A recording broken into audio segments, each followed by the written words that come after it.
Opa pessoal, tudo bom? Estou voltando aqui, tá, com os estudos da Talmud. Como é que estava parado lá os estudos, né, do setor, né, da playlist de Talmud. Vou falar um pouco hoje sobre o nosso Messias, segundo a versão dos judeus, né, no livro deles. Diz que ele está em excremento fervente no inferno. Depois que saiu a versão dos apóstolos, né, eles tiveram que criar a versão deles e dizer como é que foi a visão deles sobre o Messias, né? Então vamos lá. Esse aqui é um texto da Talmud chamado Eruvin, capítulo 21, versículo 11, tá? Qual é o significado das palavras? E muito estudo é um cansaço da carne? Rav Papa, filho de Rav Arabar Abba, disse em nome de Rav Arabar Ula. Eles fizeram uma pergunta e entre eles estão fazendo aí um ensinamento, né? Isto ensina que quem zomba, aí eles botam aqui uma palavra maligna, né, no sentido maligno, porque você pode também zombar no sentido benigno, né? Tipo, tirar um sarro, né? Das palavras dos sábios, será sentenciado a excremento fervente, que resultam do cansaço da carne do homem. Então, o que eles estão dizendo aqui nessa lei aqui, né, que lá dentro do Geena, né, ou como a gente chama de inferno, existe um local lá, um local que é a sentença de excrementos ferventes. Aquela pessoa, né, que zombou dos sábios de Israel vai ser sentenciado a esse setor lá no inferno. Então, perfeito. Então, vamos mudar aqui para um outro texto, tá? É o Gitin 57a, versículo 3. Onkelos. Quem é Onkelos? Onkelos é um judeu que pratica magia negra, tá? Então foi e ressuscitou Jesus, o Nazareno, do túmulo por meio da necromancia. Eles têm a prática na Cabala. Eu não estou com o texto aqui, eu vou achar para depois em outros estudos mostrar. Eles dizem que se você deitar um corpo, um esqueleto, num lugar escuro e der 4 voltas em sentido horário daquele corpo e falar as palavras lá da Cabala, aquele morto se levanta, né? Que eles têm essa ciência oculta, né? Por exemplo, Balaão era um necromante. Lá em número 24, Jeová deixa bem claro, Balaão, homem de olhos abertos. Para ele ter os olhos abertos, é entender essa magia negra. Então vamos lá. Onkelos disse a ele, quem é mais importante naquele mundo onde você está agora? Ele fez uma pergunta, está falando lá do local que ele está, né? Jesus disse a ele, o povo judeu. Porque ele está querendo ser, né? Na saída. Porque acontece? Não teve esqueleto, né? Do nosso Messias, né? Como é que eles vão fazer esse ritual aí se não teve esqueleto? Não deixou esqueleto, né? Então, vamos lá. Onkelos perguntou a ele, devo então me apegar a eles nesse mundo? Jesus disse a ele, o bem-estar deles você deve procurar, o infortúnio deles você não deve procurar, pois qualquer um que os toca é considerado como se estivesse tocando a menina dos seus olhos. Então, parece que nessa narrativa ainda mentirosa, né? O Messias ele tá meio arrependido, né? Ele tá dando um tom de arrependimento e está defendendo uma coisa que ele nunca defendeu, né? Está defendendo os próprios judeus. Então vamos lá, vamos descer aqui para o versículo 4. Onkelos disse a ele, qual é a punição daquele homem? Um eufemismo para o próprio Jesus. No outro mundo, Jesus disse a ele é punido com excremento fervente. Como o mestre disse, qualquer um que zombar das palavras dos sábios será sentenciado. O mestre aqui é Moisés, tá, pessoal? O mestre do judaísmo é Moisés. Qualquer um que zombar das palavras do sábio será sentenciado a excremento fervente. E este foi seu pecado, pois ele zombou das palavras dos sábios. É claro, tá? A gente pega o Novo Testamento inteiro. Ele foi humilhando tudo o que os sábios, através do que foi dito por Jeová. Se pegar, por exemplo, o Sermão do Monte inteiro, ele praticamente desfaz toda a Torá, né? Entrega uma nova doutrina, como está lá em Mateus 7, que não foi ele que disse, foi o próprio povo que estava maravilhado com aquela doutrina, né? Totalmente diferente da doutrina de Jeová. Vamos lá. A Gemara continua. Veja a diferença entre os pecadores de Israel e os profetas das nações do mundo, como Balaão. O que acontece? Eles botaram. O Balaão, ele era amiguinho de Jeová, do próprio Moisés. Eles andavam juntos. Eles iam pra guerra junto. Só que como é que ele morreu naquela guerra lá dos Midianitas, o Balaão? Ele morreu lá? Eles não podiam. O que eles fazem? Eles botam a culpa em Balaão, né? Porque como eles não chegaram na conclusão que eles queriam, alguém tem que ser o culpado. Nunca é o Jeová, nunca foi Moisés, aí eles botam a culpa em Balaão, que era um profeta, desejou mal a Israel, enquanto Jesus o Nazareno, que era um pecador judeu, buscou seu bem-estar. Então ele está dizendo aqui, né, que o Messias fez tudo aquilo ali para o seu próprio bem-estar, né? Foi tantas vezes tentaram apedrejar ele, foi pregado numa cruz, apanhou que nem um catiço. Deixa eu entrar aqui em Lucas. Deixa eu ver se é Lucas.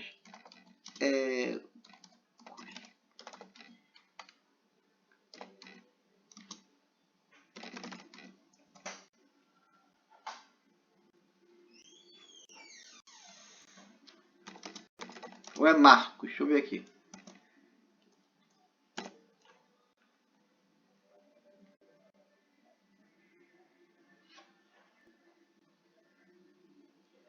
Achei, é Mateus 26. Olha lá, Mateus 26. Mateus 26 se conecta com João 18, tá? Porque fica tudo desconecto, né? As coisas, mas quando você conhece os evangelhos, você começa a perceber o que acontece. Isso não está escrito em João 18. Olha os que eles fizeram com ele. Cadê? Blá blá blá. Olha lá. Foi aquela parte lá que veio o sumo sacerdote, perguntou para ele, que ele não respondia nada, né? Jesus guardava o silêncio e insistiu no sumo sacerdote e disse-lhe: Conjuro-te, pelo Deus vivo, que diga-nos que tu és o Cristo, o Filho de Deus. Disse-lhe Jesus: Tu o dissestes. Digo-vos, porém, que vereis em breve o Filho do Homem assentado à direita do Todo-Poderoso e vindo sobre as nuvens do céu. Então o sumo sacerdote rasgou as suas vestes, dizendo: Blasfemou, para que precisamos ainda de testemunhas? Eis que bem ouvistes agora sua blasfêmia. Que vos parece? E eles responderam, disseram: é réu de morte. Olha o que eles fizeram com ele lá no João, só mostra ele recebendo uma bufetada lá do servidor, né, que é o empregado lá deles. Olha aqui no versículo 67. Então cuspiram-lhe no rosto e davam murros, e os outros os bofeteavam, dizendo: Profetiza-nos, Cristo, quem é o que te bateu? Ele foi espancado, tá, pessoal? Lá em João, ele até foi, João 18, ele até foi tranquilo, só tomou uma tapa na cara. Por isso que Pilatos, quando ele chegou lá em Pilatos falou: é assim que vocês tratam o seu prisioneiro? Porque ele chegou bem magoado lá para ter falado aquilo, né? Ele chegou bem magoado porque aqui, ó, ele dava murros e os outros os bofeteavam. Juntaram nele ali, tá? E como está com tanto ódio no coração por ele, Ele deve ter apanhado. Por isso que Pedro ficou com medo. Ó, Pedro, por isso que Pedro negou, ele sabia. Aqui em cima, a história anterior a isso, foi o Pedro ficando com medinho de ir lá, ficar do lado dele. Porque o Pedro ia apanhar que nem um catiço também. Ele estava até certo de negar o Messias nesse momento. Porque ele ia ser preso também, ia apanhar, e se bobear ia parar na cruz. Por isso que o Messias, né, disse que ele vai negar ele 3 vezes. Isso doeu no coração do Pedro. Aquilo ali foi pior do que ele ter levado uma espadada. Porque ele, antes disso aí, ele cortou a orelha do Malcolm. Pra ele parecer que ele era machão, né? O Pedro, ele se achava machão, né? Ele cortou a orelha, falava que ia atacar Roma, que ele era o mais ali que falava que ia destruir todo mundo, né? Vencer Roma, e ele passava a espada nos outros, ela sempre querendo andar de espada. Só que aí que o Messias falou, guarda essa espada. Porque a gente não procede dessa forma. Vocês só estão andando armado por causa das transgressões que podem te acontecer. Mas a questão não é para atacar, é para render. Quando você está sendo atacado, você pode render o seu próximo e maniatá-lo. É assim que funciona. Você está sendo atacado por alguém que vai tentar com a sua vida, você pode rendê-lo e subjugá-lo. Não matá-lo. Por isso, porque é muito fácil. Eles estão lá indo para entrar, eles entravam em muita casa de judeus, os judeus andavam tudo armados, cheio de espada, com aquelas adagas pequenininhas, cheio de zelote naquela época. Eu vou entrar numa casa e o cara pode ir lá e me matar lá dentro, que eu tô falando contra o Deus de Israel.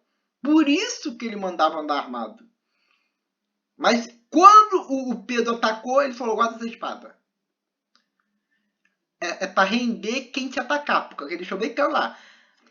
Venda a capa e compre uma espada, por causa das transgressões que podiam ocorrer sobre vocês. Então, vamos voltar aqui lá. Então, cuspiram-lhe no rosto, davam murros e os outros esbofeteavam. Então, espancaram ele, tá? Por que eu entrei aqui? Deixa eu voltar lá em Titim. Ah, tá. Depois disso, ele foi lá preso pelos romanos, né? Na verdade, porque o Estado romano tinha que seguir lá uma... depois que ele era condenado à crucificação, né? Porque foram os judeus que ficaram perturbando para ele ser crucificado. Crucifica-o, crucifica-o. O tempo todo na cabeça de Pilatos, falando que ele já tinha transgredido contra a Torá uma pena de morte. Que ele ficou até assustado quando ele ouviu falar que ele era o filho de Deus. Está em João 19. Aí ele foi assinado a sentença de morte dele pelo Estado romano. Porque eles levaram lá para ele ser crucificado e depois disso ele tinha que seguir o que estava lá no aparato, né? E ainda judiaram dele porque ele é denominado... Porque o que acontece? Os romanos, eles sabiam que os judeus estavam tramando, fazendo uma tramóia para levantar uma Shia, né? No caso deles é uma Shia, e destruir Roma. Aí quando eles ouviram, aqueles caras lá que era da parte lá de soldados, ouviram falar que ele ia ser o rei dos judeus, que foram eles que deram esse título, eles magoaram dele também. Eles magoaram dele porque ele falou, pô, tá vendo aí, não é você que vai nos matar, então você vai apanhar agora da gente. Botaram uma coroa de espinho nele, para ele sofrer. Porque é isso que eles querem. Quem devia ter pago isso aí? Todos os judeus que deviam ter apanhado ali naquela hora. Porque os judeus estavam só tramando para destruir Roma. Que no caso, naquela época, levantou ali um petróleo, um tribunal que aceitava defesa e acusação, né? Eles estavam entrando com correio em Israel, estavam ali botando ponte, estavam botando estrada, estavam chamando para as Olimpíadas. E o que os judeus queriam? Os gregos estavam ensinando a falar grego lá dentro, com os gramáticos. O que mais eles faziam? Muita coisa. Tava uma revolução cultural dentro de Israel. Só que na cabeça dos judeus, eles estavam trazendo uma coisa que era fora, era uma coisa descabida. Estava tendo uma revolução cultural em Israel. Né? Então, vamos continuar. Então, perfeito. Vamos aqui para explicar que ele não deixou esqueleto, né? Lucas 24, versículo 49. E eis que sobre vós envio a promessa de meu Pai, ficai, porém, na cidade de Jerusalém, até que do alto sejais revestidos de poder. E levou-os para fora até Betânia, e levantando as suas mãos, os abençoou. E aconteceu que, abençoando-os, ele se apartou deles e foi elevado aos céus. Então aqui, né, ele se elevou e voltou para a casa do Pai. E, em reverência, tornaram com grande felicidade para Jerusalém. Agora, nesse versículo aqui, 53, eu descobri uma coisa para vocês verem como é que é a malandragem dos tradutores, tá? Eu vou entrar aqui na Bíblia Interlinear. Aqui na tradução original, eles botam sempre, estavam sempre no templo, louvando e bendizendo a Deus, amém. Aí, se coloca aqui no templo, fica parecendo que depois que o Messias subiu, eles ficaram indo para o templo e ficavam lá, né? Quem para aqui em Lucas, e isso é uma conclusão, logo na conclusão eles colocam aqui no templo. Por que eu coloquei consagrados? Porque é a palavra que cabe aqui. Vou explicar aqui para vocês. Ó. Essa é o grego de Lucas 24, 53. Repare só na palavra aqui no original. A palavra no original é essa aqui. Ó. Tá vendo? Tem um I, tem um E, tem um P e tem essa letra aqui que eu não sei de cabeça. Olha o que eles colocaram aqui para botar templo. Iepov. Eles usaram uma palavra que tem o mesmo estilo, só que no final ele trocou a letra. Isso muda, tem outro significado. Aí eu fui procurar, a palavra tem a ver com sagrado, consagrado. A terminação, são duas palavras diferentes. Aí fica parecendo que aqui é tempo, mas não. A palavra é consagrado. Eu fui ler algumas terminações aí gregas, que eu esqueci. Eu acho que é hieros, agora não sei de cabeça, mas é porque eu estava no outro computador ali, que o outro computador não está funcionando, tem que trocar aqui para fazer vídeo. São palavras diferentes. Vamos voltar lá para o texto. Olha lá. E estavam sempre consagrados, louvando e bendizendo a Deus. Amém. Porque quando está consagrado, eles estão sempre. Pode estar numa cachoeira, pode estar numa praia, pode estar, sei lá, dentro de casa. Estão sempre. Quando você coloca no templo, eles têm que ir para o templo, voltando a judaizar as pessoas. É o que eles fazem o tempo todo. Enganam, mudam certas palavras, para no final das contas, isso aqui no último versículo é uma conclusão. A pessoa sai com aquele texto na cabeça. Então vamos lá. Vamos para Atos 1. Isso aqui também é uma segunda opinião mostrando que o que aconteceu. Uma segunda opinião do fato. Teve um fato que ele foi levado às alturas lá. E quando dizia isto, vendo eles, foi elevado às alturas. E uma nuvem o recebeu, ocultando-o a seus olhos. E estando com os olhos fitos no céu, enquanto ele subia, eis que junto deles se puseram dois homens, vestidos de branco. Então está bem claro aqui que esses seres angelicais, eles não têm asas. Tá? Porque o Velho Testamento eles ficam criando vários monstros lá, né? Várias aberrações para falar que são anjos do Pai. Não, aquilo ali são aberrações lá do Velho Testamento.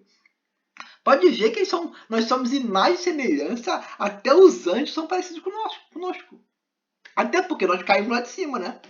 Se nós caímos lá de cima, nós estamos passando aqui uma penitência aqui embaixo, para pagar os nossos crimes, né, que nós fizemos lá em cima, nada mais justo vai ser igual o pessoal que ficou lá em cima, né? Nós somos iguais. Só que eles ficaram do lado do Pai, né? Eles não aceitaram que enfiasse lá uma Torá lá em cima, né? Pessoal, chegou o Jeová, fala meu povo, que escrevi aqui uma Torá. Vamos enfiar aqui nesse reino dos céus, que vai ficar mais maneiro o reino dos céus. Aí o pai, né, e uma galera que não caiu no conto do vigário, né, foi e aceitou. Então vamos lá. Os quais lhe disseram, homens galileus, por que estáis olhando para o céu? esse Jesus que dentre vós foi recebido em cima no céu, há de vir assim como para o céu o vistes ir? Então voltaram para Jerusalém, do monte chamado das Oliveiras, o qual está perto de Jerusalém, à distância de um caminho de um sábado. Perfeito. Eles voltaram, a mesma história lá de Lucas 24.